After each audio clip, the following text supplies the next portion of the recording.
NCIB times ಮೀಡಿಯಾಗೆ ಸ್ವಾಗತ. ನಾನು ದರ್ಶನ್ ಹುಣಸೂರು. ಮಡೆನೂರು ಮನು ಕೇಸ್ಗೆ ಹೊಸ ಟ್ವಿಸ್ಟ್. ಸಂತ್ರಸ್ತೆಗೆ ಪೊಲೀಸರಿಂದ ನೋಟಿಸ್ ಕೊಡೋದಕ್ಕೆ ಸಿದ್ಧತೆ. ಹೌದು, ಲೈಂಗಿಕ ದೌರ್ಜನ್ಯ ಪ್ರಕರಣದಲ್ಲಿ ಹಾಸ್ಯ ನಟ ಮಡೆನೂರು ಮನು ಅವರನ್ನ ಬೆಂಗಳೂರಿನ ಅನ್ನಪೂರ್ಣೇಶ್ವರಿ ಠಾಣೆಯ ಪೊಲೀಸರು ಬಂಧಿಸಿದ್ದಾರೆ. ಬಂಧನಕ್ಕೆ ಒಳಗಾದ ನಟನನ್ನ ಪೊಲೀಸರು ತೀವ್ರ ವಿಚಾರಣೆಗೆ ಒಳಪಡಿಸಿರುವಂಥದ್ದು. ಈ ಒಂದು ಪ್ರಕರಣಕ್ಕೆ ಸಂಬಂಧಪಟ್ಟ ಹಾಗೆ ಅನ್ನಪೂರ್ಣೇಶ್ವರಿ ನಗರ ಪೊಲೀಸರು ರಾತ್ರಿ ಇಡೀ ತನಿಖೆಯನ್ನ ನಡೆಸಿದ್ದಾರೆ. ಸಂತ್ರಸ್ತೆಯ ಆರೋಪದಂತೆ ಖಾಸಗಿ ವಿಡಿಯೋ ಸಂಬಂಧಿತ ಆರೋಪದ ಕುರಿತಾಗಿ ತನಿಖೆಯನ್ನು ನಡೆಸಲಾಗಿದೆ.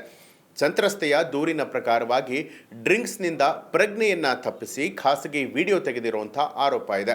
ಆದರೆ ಪೊಲೀಸರು ಮಡೆನೂರು ಮನು ಅವರ ಮೊಬೈಲ್ನಲ್ಲಿ ಯಾವುದೇ ಖಾಸಗಿ ವಿಡಿಯೋ ಅಥವಾ ಅಶ್ಲೀಲ ಚಿತ್ರಗಳು ಪತ್ತೆಯಾಗಿಲ್ಲ ಅಂತ ಹೇಳಿದ್ದಾರೆ.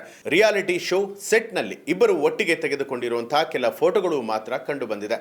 ಈ ಫೋಟೋಗಳು ಅಶ್ಲೀಲ ಸ್ವರೂಪದಲ್ಲಿ ಇಲ್ಲ ಅನ್ನುವಂಥದ್ದು ತನಿಖೆಯಿಂದ ತಿಳಿದು ಬಂದಿರುವಂಥದ್ದು.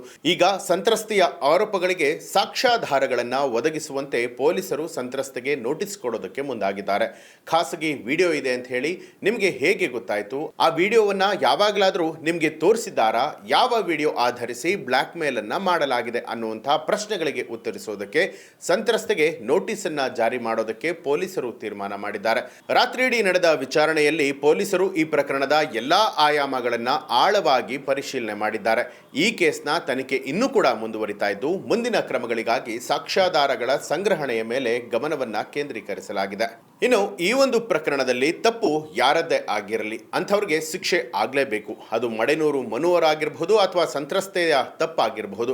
ಯಾರದೇ ತಪ್ಪು ಕಾಣಿಸ್ಕೊಂಡ್ರು ಕೂಡ ಅವರಿಗೆ ತಕ್ಕ ಶಿಕ್ಷೆ ಆಗಬೇಕು ಅಂತ ಹೇಳಿ ಸಾಕಷ್ಟು ಕಮೆಂಟ್ಗಳು ಬರ್ತಾ ಇರುವಂಥದ್ದು. ನಿಮಗೆ ಈ ಪ್ರಕರಣಕ್ಕೆ ಸಂಬಂಧಪಟ್ಟ ಹಾಗೆ ಏನನ್ಸುತ್ತೆ ಅನ್ನೋದನ್ನ ಕಮೆಂಟ್ ಮಾಡಿ ತಿಳಿಸಿ. ಹಾಗೆ ಯಾರೆಲ್ಲ ಇನ್ನೂ ಕೂಡ ಎನ್ಸಿಐಬಿ ಟೈಮ್ಸ್ ಮೀಡಿಯಾ ಚಾನಲ್ ಅನ್ನ ಸಬ್ಸ್ಕ್ರೈಬ್ ಮಾಡಿಲ್ಲ, ಈಗಲೇ ಸಬ್ಸ್ಕ್ರೈಬ್ ಮಾಡಿ ಬೆಲ್ ಐಕಾನ್ ಒತ್ತಿ.